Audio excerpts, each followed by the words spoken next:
Steele, please. Thank you. Thank you. Obviously, this verdict is unanimous, as that's what's required. And I will read the answers.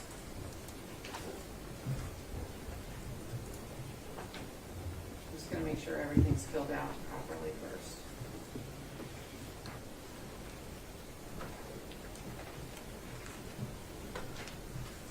Question number 1, $4,200,000.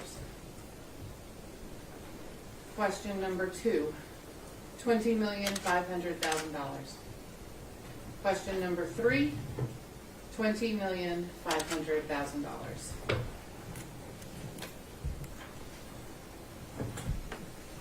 All right. This question is addressed to my jury. Is this your verdict? So say each and all of you. Yes. Thank you very much. Would the attorneys like to examine the verdict? No. All right. Then I'm going to accept this as a verdict of the jury and order that the clerk enter it upon the minutes of the court.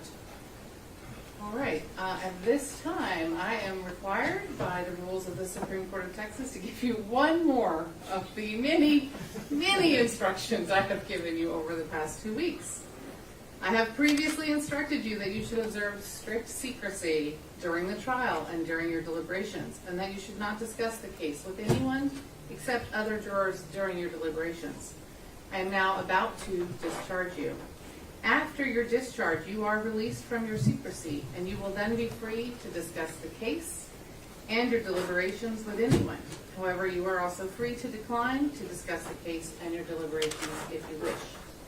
After you are discharged, it is lawful for the attorneys or other persons to question you to determine whether any of the standards for jury conduct that I have given you in the course of this trial were violated, and to ask you to give an affidavit to that effect.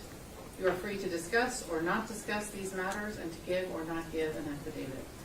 Ladies and gentlemen, I want to thank you again for your jury service. Without it, our system of justice could not exist. I hope that you have benefited to some extent by your being a crucial part of this trial. I will release you, and then Ms. Matashik-Steele has some paperwork for you, and then I will step into the jury room in a few minutes to thank you a little less formally, but you are now excused. Thank you so much. All rise.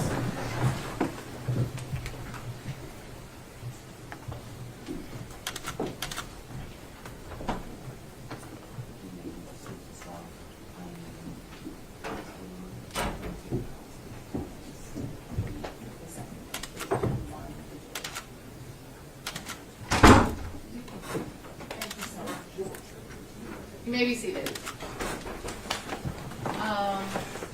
I think for the record, I'm going to ask the plaintiff's side to prepare a final judgment for my signature.